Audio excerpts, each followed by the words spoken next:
Here comes the welcome party.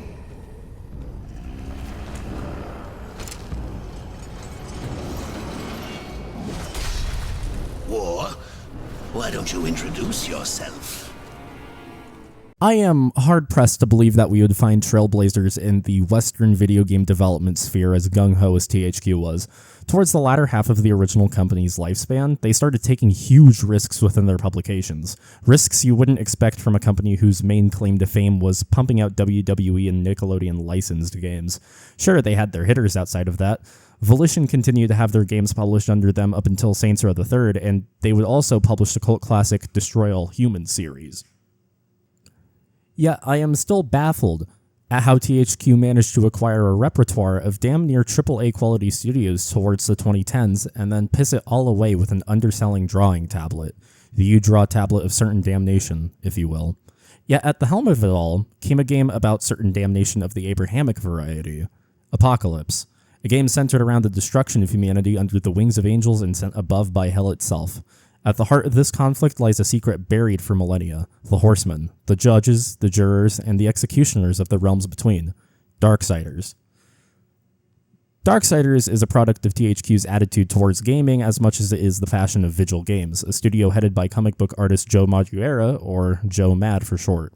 If you took a look at any of the Game Expo interviews in between the press window for the game and the release, you'll see a team so enraptured with the medium of video games, despite not a lot of them touching an Xbox 360 dev kit up to this point. The plan was simple, to create a game that they would have loved growing up playing themselves, drawing inspiration from big adventure game hitters like The Legend of Zelda, the original God of War, and doing this while putting their own unique spin on the character action genre. I said that the plan was simple, yet the execution was complex and exciting.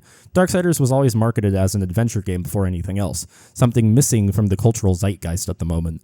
The next Zelda game wouldn't be out for another year, and God of War would continue its mainline adventure a few months after the original release of Darksiders. Even looking at the state of adventure gaming in the 2010s, beyond these three was damning to say the least.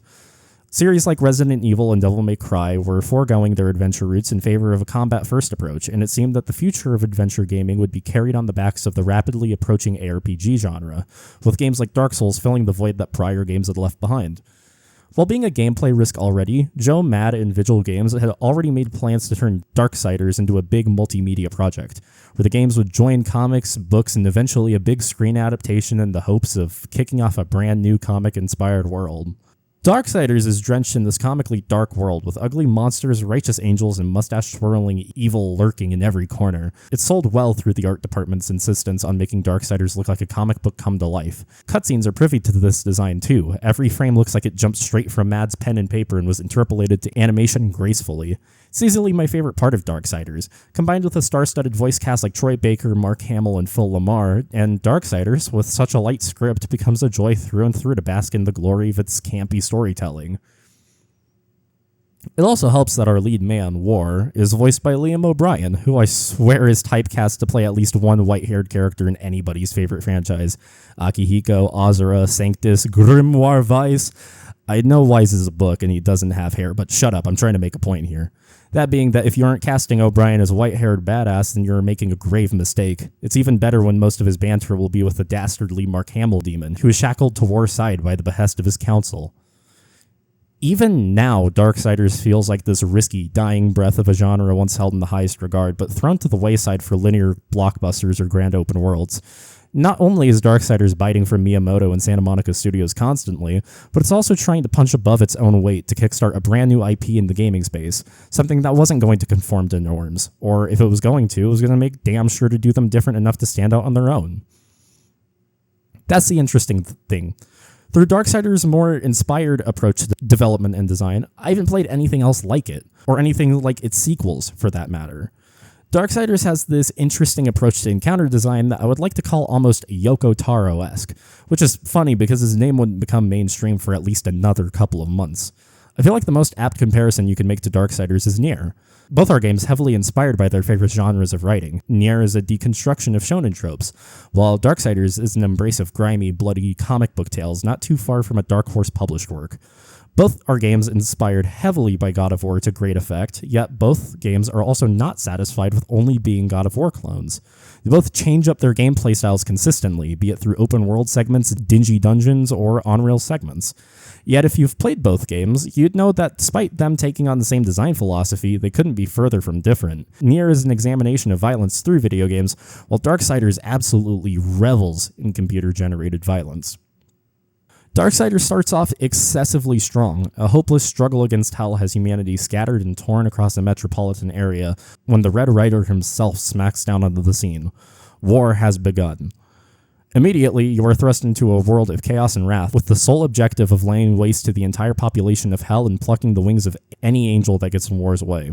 Darksiders takes a heavy-handed approach to the idea that angels and demons will not be inseparable almost immediately, with characters like Abaddon coming across as immediately sketchy, but with no time to truly examine them as hell's forces damn the earth further.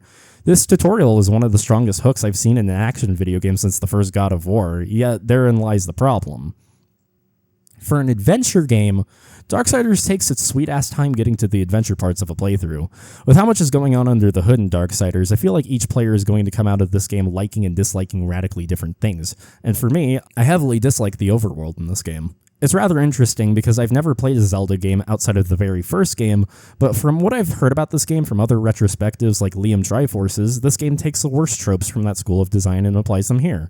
Even when divorced from Zelda, Darksiders' open world shenanigans are intensely distracting. Darksiders is one of the few video game series I grew up playing the second installment of first. I got into Darksiders 2 pretty early in my preteen years and had a blast with that game considering its dungeoneering looter-slasher approach. My Borderlands addiction be damned. When going back to Darksiders the first, I bounced off of it pretty hard multiple times, and I always wondered why I would consistently get to the first dungeon and drop the game as soon as I got to the boss. And I know the answer now. Darksiders just refuses to get to the point for the first couple of hours, and as much as I love exposition bounced around the voices of Mark Hamill and Phil Lamar, this game puts its worst foot forward. It's insane to me that most of this game's combat encounters are front-loaded at the point in which a player isn't going to have a ton of combat variety. Endless rooms and hallways filled with half-baked climbing sections and swaths of enemies when the only thing you have in your sandbox right now is a sword and one magic power. There are multiple combat challenges in the beginning of the game that sound cool, but you realize they lose their luster the moment you get more weapons, magic, and tools. It was shocking to learn that these combat challenges do not come back whatsoever when it's most appropriate to. They just stop after the second dungeon. The first 2 hours of the game are filled with minimal exploration, fetch quests, combat encounters that drag, and a boring on-rail section that was screaming for more time in the oven. Imagine if you booted up Devil May Cry 3 and you're playing it for hours on end until you can actually find Cerberus and get the Nunchuck Devil Arm. Hell, imagine if you had to outright buy the shotgun instead of finding it naturally. DMC3 wouldn't feel nearly as satisfying if you had to jump through so many hoops in a prolonged tutorial just to get some combat variety. That's how Darksiders opens, and it left a bad taste in my mouth for quite a bit. Yet, I felt that melt away as soon as I got to the Twilight Cathedral, a monstrous dungeon unlike anything I saw up to that point. The Twilight Cathedral is how I wish the game started. Cut the fluff, introduce me to War, the Watcher, and Samael faster, and get me here as fast as possible. The moment you crash land into the clutches of the Batmother Tiamat, you're in for a whole new gameplay experience, harkening back to the days of adventure the 2010s sorely missed. Now, again, I've never played a 3D Zelda game, but when Darksiders opens its palm and grease me with fun puzzles and extensive combat, I start seeing the comparisons to other games. While God of War does inspire this game's execution system and overall cinematic flourish, I feel like more credit is due to Devil May Cry here than anything. Darksiders feels like a DMC light in many ways. Its techie nature leads into some interesting combos as you switch weapons in the heat of the moment just to keep enemies juggled. Juggle loops are your friend after all. At first, I thought the dodge was painfully useless, with War stopping in his tracks after dashing forward once, but I figured out that 1, you can abuse the hell out of back dashes to avoid cooldown, and 2, the forward dash is honestly one of War's best offensive moves, being able to hit stun enemies his size with relative ease. While I was enjoying War's combat efficiency with just his sword, the moment you get your hands on the scythe and the crossblade, so many options open up. One of my favorite combos in the game being this juggle into an aerial triple hit into a jump cancel with the crossblade, as throwing it halts War and the enemy's momentum for quite a while. This combo string evolved the moment I got my hands on the Tremor Gauntlet in the second dungeon, which let me use my 3-hit piece with a ground slam that bounced the enemy straight back into my crossblade. There are a ton more combos like this, which brings me to saying that it takes the most from DMC if anything. I think what Darksiders takes the most from God of War's combat systems would be its enemy design. Enemies are either your typical foot soldier fodder, lightweight beasts of annoyance, or hulking masses carapaced in a hardened armor.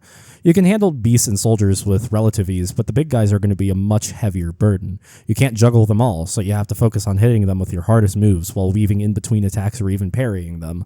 Simple stuff, coming straight from the most simple and cathartic pieces of character action legacy, yet where Darksiders stumbles is in variety. God of War left a player of no shortage of beasts to claw your way through during the entire runtime, with new enemy types present in every set piece. While Darksiders presents everything you'll be fighting within the second dungeon, what you'll see is what you get. Soldiers, big soldiers, armored beasts, stalkers, rotten zombies, angels, and snake ladies. The game never becomes unfun because of the lack of variety, but this enemy roster does dry up within the third dungeon, and thankfully, the fourth dungeon is more or less oriented around puzzle-styled spider enemies, to spice things up a little bit. If anything was going to carry this game forward, it would be the levels themselves. I was delighted to see that every single dungeon was a pleasant surprise to blast through. The philosophy of keeping things different each time makes for a system that never truly gets tiring. The first dungeon is your typical tutorial dungeon affair, sort of structured like a classic Devil May Cry level, with the amount of keys and backtracking needed to climb to the top of the cathedral.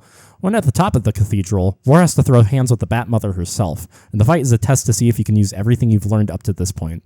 Tiamat's combat loop consists of throwing inert sticky bombs at her, while igniting them with a crossblade to pin her to the ground. It tests combat by making her extremely slippery with high damage attacks. It was funny to come back to Tiamat for the first time since I was a kid, because man did I suck ass at this game growing up. Lessons in humility, I guess.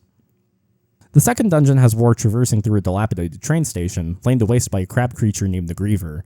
It introduces players to firearms, water manipulation, and it's a much more physical dungeon than the Twilight Cathedral. The hollows highlight my favorite detail about Darksiders, and that is the amount of physicality and detail within everything that War does. A character action game lives and dies by its depiction of the character it puts a player in the shoes of. Dante is wacky and stylish, so his gameplay revolves around using weapons in an extremely unorthodox manner, or using extremely unorthodox weapons traditionally. Kratos is filled with rage, and his blades of chaos represent his sweeping anger towards the people who wronged him. Hell, his install is even called Spartan Rage. While I praised O'Brien's voice work on War, truthfully, the majority of his characterization is presented less with words and more by player input and action. When you think about the word war, what pops in your mind immediately? Youth? Easy to manipulate? Vengeful without reason? It's heavy-handed, I know, but part of this game's comic book nature is to take this thematic template and make a character incarnate of these ideas. War is the youngest of the horsemen, and the Red Rider is ready to make anyone pay for the transgression plotted against him. War's objective in the game is to find and kill the ones responsible for the attack on humanity, but is derailed early by the task to rip out the 4 black hearts of the Chosen, bestowed upon him by Samael, his mother's former lover. The fourth horseman's overall quest is going to be filled with buckets of blood and revelations of divine betrayal. Almost everybody in every realm has something extremely shady going on, and War isn't going to stop and talk to most of these people. Tearing through demons is what he was made for, after all. We see this youthful vengeance the best in the Darksiders prequel comic, where the Red Rider and his eldest brother, Death, battle one-on-one until the younger brother is persuaded carefully to calm down a little bit. Yeah, when Death looks a motherfucker in the eye, stabs him with his own sword, and he's still compelled by vengeance and wrath, you have an excellent excuse to make a character action game on your hands. War's combat animations are genuinely impressive to this day, and the seamless way you can chain a standard move into a brutal execution is unmatched by today's standards. Every part of War's fighting style is both graceful and brutal. With a heap of heavy iron in one hand and an arsenal of deadly tools in the other, War's fantasy violence is depicted with more brutality than I had initially expected. He sweeps the blade of his sword underneath the legs of his enemies with ease. He'll stake a monster's hand into the ground and bitch slap them, and then he'll dive straight into the belly of the beast and need to be turned inside out. There were times when I was shouting out to my friends watching in my Discord server, "God damn, did you see that shit?" Darksiders' adherence to the cartoon violence of his comic book nature make playing as War a genuinely unforgettable experience. Even if he doesn't have much to say, he's still going to show a motherfucker what for. He's what the kids would call a generational aura farmer, which isn't bad because the man of few words trope works exceedingly well here. That beast that War fights from the inside out happens to be a set piece for my second favorite part of the game, the Ashlands. The Ashlands is the only pseudo-open world part of the game that I actually like because this vast map is the dungeon itself. Siege machines litter the desert of human ash, ready to ambush the fourth horseman at a moment's notice.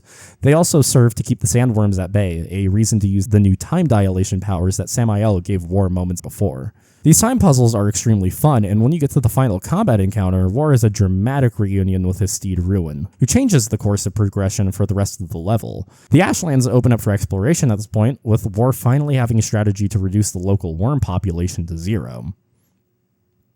Yet, when it comes to the actual exploration itself, things could be much better. Darksiders houses a ton of collectathon trials to get a player to explore every single bit of the world, and I'm of two minds of this. On one hand, the design of War's toolkit is very nakedly a sandbox, meaning that if a player gets good enough with the tools at their disposal, then they should never feel forced to explore every part of the world. Players can just skirt on by with just enough to make them feel comfortable, which is some inherently interesting ARPG-style design. Yet, it makes the open world feel emptier by proxy. I played on the normal difficulty, and even if I did play on apocalyptic difficulty, the linear path still gives an insane amount of rewards to be comfortable with not exploring. I beat the game comfortably with the 6 guaranteed life stones and the 2 optional wrath stones that I found. If that also isn't a bummer, the ultimate reward for thorough exploration never seemed worth it either. Abyssal armor is touted as this endgame changer, but it never gets any real use because you get it during the final dungeon, with the only true measure of its defense being the final boss fight.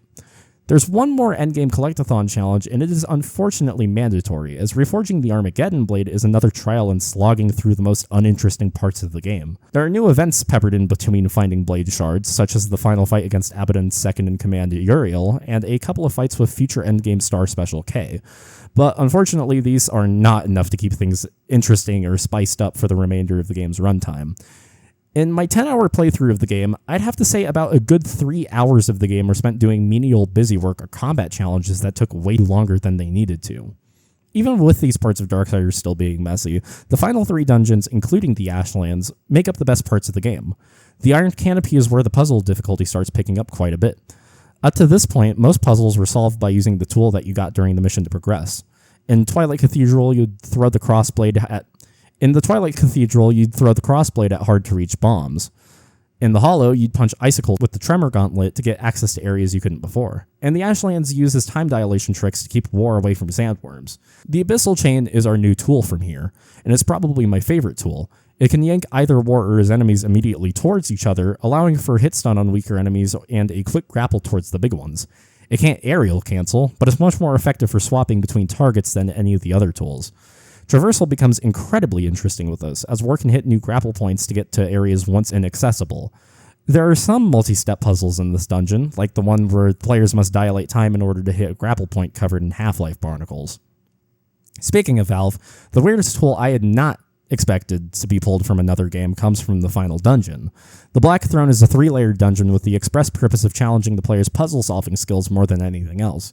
The puzzles start out relatively strong, and then you get your hands on the Voidwalker, and wait a minute, I'm playing fucking Portal, with dual-rendered portals and all. I can't imagine how hard this must have been to put together for a relatively newer AA developer. That's off to Vigil. These portal puzzles, while admittedly finicky, represent what I love the most from Darksiders. And it's that Darksiders is a video game deeply in love with the medium of video games. No stone is going unturned in this game, and even if some parts feel haphazardly thrown together, it doesn't matter as much because a majority of this game feels great and has a lot of heart put into it. It's a AA game punching well above its weight with immense passion and strong direction. It all concludes with the final fight against the Destroyer, or as we've come to learn from our last dungeon, Abaddon. He made a pact with Lilith to rule in hell to kickstart the apocalypse early. In many ways, Abaddon sort of mirrors War's desires. Vengeance with a lack of reason. We don't know exactly why angels and demons are fighting in this world. It's been like this since the dawn of time. Yet Abaddon wants to end it by any means necessary, even if it means causing a premature war in the kingdom of man. War is eager to behead those who had wronged him during the game's intro, even invading hives and hideouts uninvited to rip and tear through demons and monsters. Yet the thing that separates them is War's headstrong attitude to conflict. War wants things to end by his hand, not through a deal with the devil. It's why when Samael alludes to taking power back in the Black Throne for himself, War really doesn't give a shit because he'll just cut him down effortlessly. If it seems like I'm trying to grasp for straws with the story, then it's admittedly true. Darksiders 1 is set up material for a greater universe. It exists to get us hyped for more action in the many realms of life it has to offer, but in turn offers very little storytelling and parallels for ourselves. Most of the elaborate lore was saved for the release of the second game. The moment Abaddon bites the dust, the moment war can finally be free of the Watcher's shackles, is the moment we've all been waiting for. For 15 years. Any second now. Oh, there we go. Darksiders 1 ends on a 16-year promise. We will see all 4 horsemen fight alongside each other. Obviously, the plan was to roll out more media in between here and there, but Darksiders as a brand has suffered immensely from THQ's own deals with the devil. Darksiders 2 would be published by the newly formed Nordic Games, and when THQ would merge with Nordic, and when former Vigil employees would come to form both Gunfire Games and Airship Syndicate, the franchise was allowed to exist once more.